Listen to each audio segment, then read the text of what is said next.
Hello and welcome Krishna coaching online classes. तो हम discuss कर रहे हैं जीके के क्वेश्चंस। क्वेश्चन क्या है? क्वेश्चन नंबर है 1039 से। ठीक है। क्वेश्चन क्या है? Which countries of the following adopted the euro on January 1, 2008। बहुत पुराना क्वेश्चन है। इसका राइट आंसर है साइप्रस एंड माल्टा। यूरो जो है यूरोपियंस कंट्रीज जो है उनकी ऑफिशियल करेंसी है।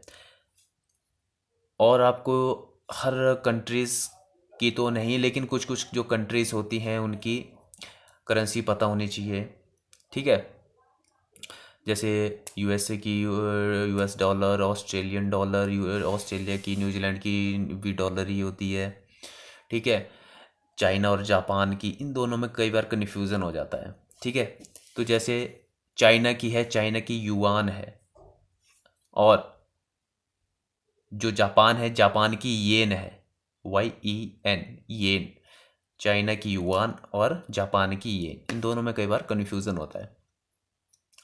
नेक्स्ट क्वेश्चन क्या है? M62 satellite relates to Sweden, Russia, China, USSR। तो राइट आंसर है रशिया। देखो, रशिया ही पहले USSR था, लेकिन 91 में इसका विघटन हो गया, ये रशिया ही बच गया। क्वेश्चन है the first Sikh organisation and NGO to be associated with the UN इन। इसका United Sikh, six from the golden temple, United states Sikh. तो इसका राइट आंसर है United six. Okay. Next question देखो, who is the new chief of Vikram Sarabhai space centre and where is it located? तो ये भी पुराना, यहाँ पे देखो राधा कृष्णन जो थे वो पहले थे, लेकिन अभी कौन है? अभी है सोमनाथ। सोमनाथ।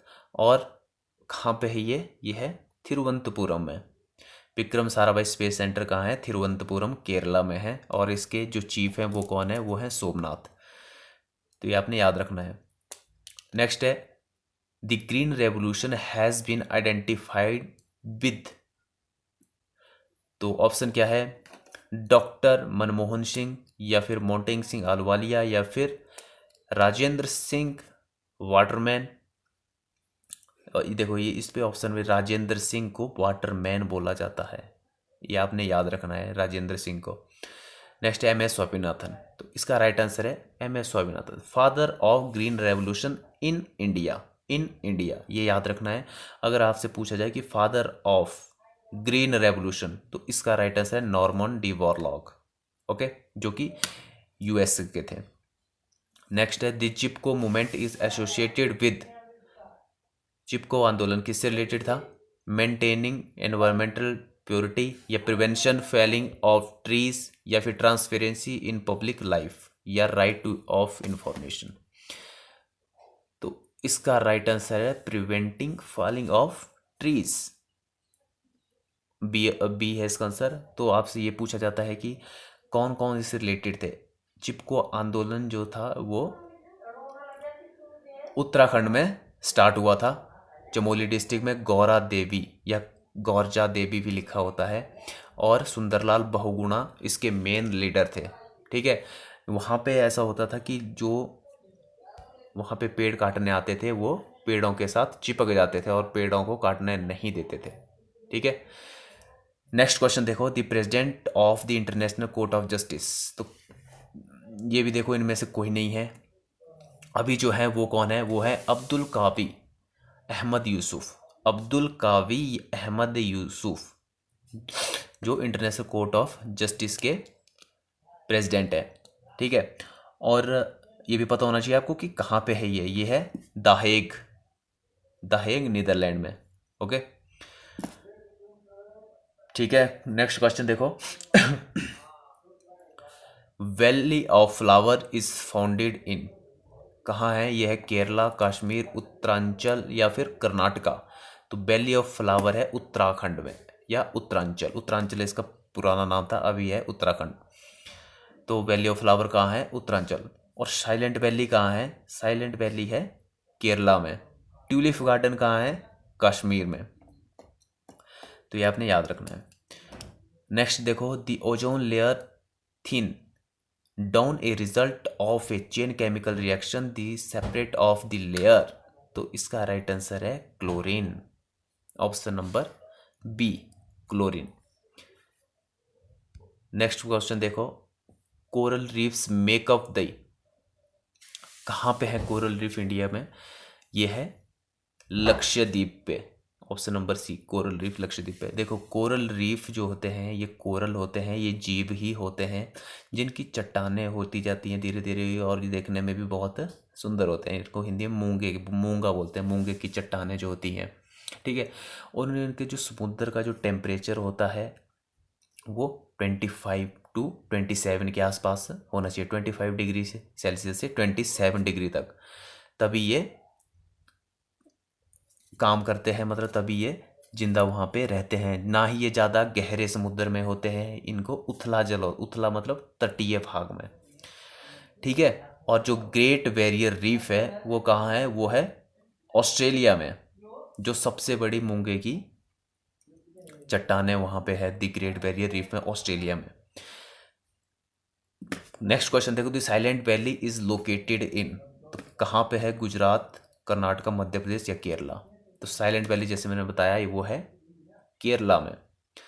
नेक्स्ट है, Vasco D gamma landed in Kochi या फिर त्रिवेंद्रम या कोझिकोड या ड्यू? तो आपको पता है वास्को डी गामा केरल में आया था, कहाँ पे आया था पर्टिकुलर? कोझिकोड में, ठीक है। वास्को डी गामा कौन था? इसको फाउंडर बोला जाता है इंडिया का, मतलब इसने समुद्र के रास्ते की खोज की थी।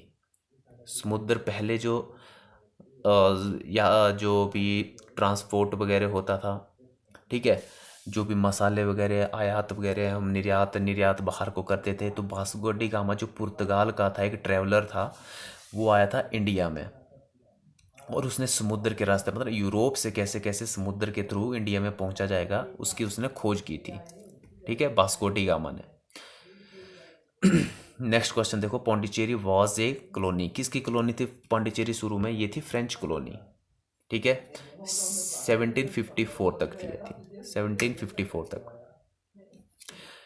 पूर्ण, नेक्स्ट है, पूर्ण Swaraj day was first celebrated on, पिछली वीडियो पे मैंने बताया था, इसका राइट आंसर है 26 जनवरी 1930 को।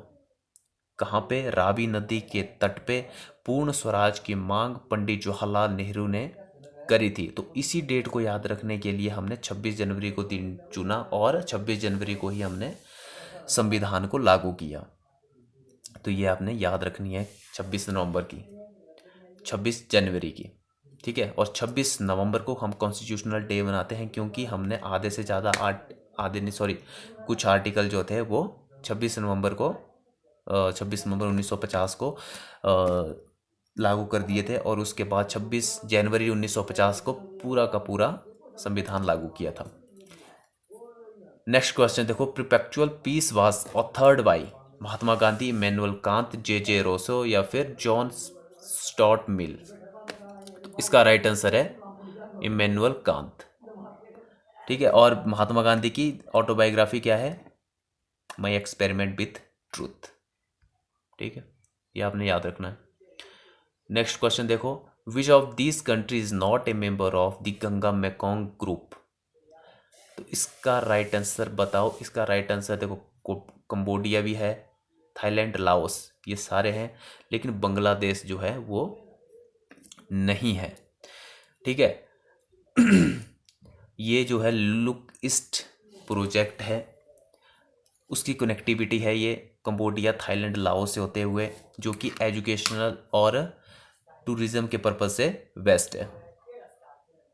नेक्स्ट है, who is the architect of Chandigarh? Chandigarh city का आर्किटेक्ट कौन है? वो है ली कार्बूजियर, ऑप्शन नंबर डी। और दिल्ली का एडविन लुटियंस, ये आपने याद रखना, चंडीगढ़ का कार्बूजिया है और दिल्ली की है लुटियंस। नेक्स्ट क्वेश्चन है, what was the original name of Swami Dayanand Saraswati? Swami Dayanand Saraswati का जो मेन जो नाम था उनका नाम था मूल शंकर। ऑप्शन नंबर ए मूल शंकर। और स्वामी दयानंद सरस्वती, जिन्होंने डीएवी और आर्य समाज को फाउंड किया था। नेक्स्ट है हु फाउंडेड द ब्रह्म समाज। देखो, ब्रह्म समाज को स्वामी विवेकानंद, स्वामी दयानंद या राजा राममोहन रॉय या श्री रामकृष्ण। तो ब्रह्म समाज को फाउंड किया था राजा राममोहन राय ने, और आर्य समाज को फाउंड किया था दयानंद सरस्वती ने। इतना आपने याद रखना है। श्री रामकृष्ण कौन थे? ये स्वामी विवेकानंद जी के गुरु थे। ठीक है, स्वामी विवेकानंद एक स्पिरिचुअल लीडर थे इंडिया के, जिन्होंने 1893 में शिकागो में एक रिलीजियस कॉन्फ्रेंस में बहुत ही फेमस भाषण दिया था, उसको संबोधित किया था वहां पे। नेक्स्ट है when did the first elected parliament of India come into being. तो इसका राइट आंसर है May 13, 1952। 1952 में इलेक्शन हुए थे, फर्स्ट जनरल इलेक्शन हुए थे 1952 में इंडिया में। और ये क्वेश्चन इसमें पूछा जाता है, और यूपीएससी में पूछा गया था कि first voter of India, independent India, तो कौन थे? वो थे श्याम शरण नेगी। कहाँ के थे? वो थे हिमाचल के किन्नौर डिस्ट्रिक्ट के श्याम शरण नेगी। ठीक है, ये फर्स्ट वोटर थे इंडिया के। ऐसा क्यों होता? क्योंकि देखो, हिमाचल में बहुत बर्फबारी होती है, तो इलेक्शन पहले ही करवा दिए गए थे। ठीक है, इंडिया में, हिमाचल में। और जो श्याम शरण नेगी थे वो पोस्टमैन थे वहाँ के। तो उन्होंने क्या किया, लोगों को घर घर जाके, क्योंकि बर्फ़ वगैरह पड़ गई, लोग इतने जागरूक भी नहीं थे वोटिंग के बारे में, तो वो घर घर जाके लोगों से उनका वोट इकट्ठा किया। लेकिन सबसे पहले उन्होंने अपना वोट डाला था, तो इसलिए उनको बोला जाता है first voter of India, Shyam Sharan Negi. याद रखना है आपने। क्वेश्चन है the remains of which Christian missionary are houses a heritage monument in Goa. तो इसका राइट आंसर क्या है? ये है फ्रांसिस जेवियर। देखो, मदर टेरेसा को भारत रत्न और नोबेल प्राइज मिल चुका है। इन दोनों की डेट आपने याद रखनी है।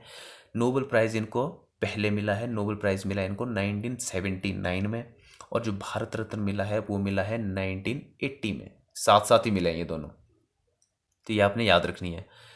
नेक्स्ट क्वेश्चन देखो, लॉ इज एन एस शेड, किसने कहा था ये? कार्ल मार्क्स, जॉन लॉक या चार्ल्स डिकन या हॉब्स। तो इसका राइट आंसर क्या है? ये है Charles Dickens, option number B. Next question है द फर्स्ट वुमेन जज ऑन द आईसीजे। देखो, आईसीजे में एक हमारे इंडिया के जज भी हैं, दलवीर भंडारी, उनका नाम भी आपने याद रखना है। और जो आईसीजे में फर्स्ट वुमेन जज हैं थी, वो थी कौन? ये थी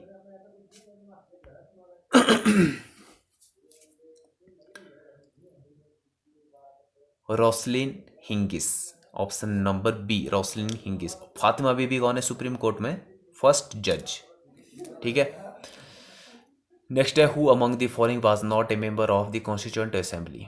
देखो, MR जयकर भी थे, जवाहरलाल नेहरू भी थे, MK गांधी कॉन्स्टिट्यूएंट असेंबली के मेंबर नहीं थे। वेरी इंपॉर्टेंट क्वेश्चन है, कंफ्यूज नहीं होना है। महात्मा गांधी कॉन्स्टिट्यूएंट असेंबली के मेंबर नहीं थे। नेक्स्ट है who among the following headed A minority government. देखो, माइनॉरिटी गवर्नमेंट से रिलेटेड कौन से हमारे प्राइम मिनिस्टर थे?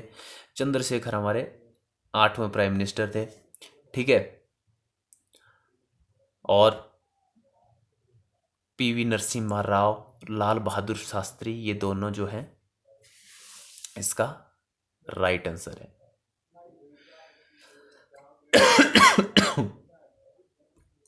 ठीक है,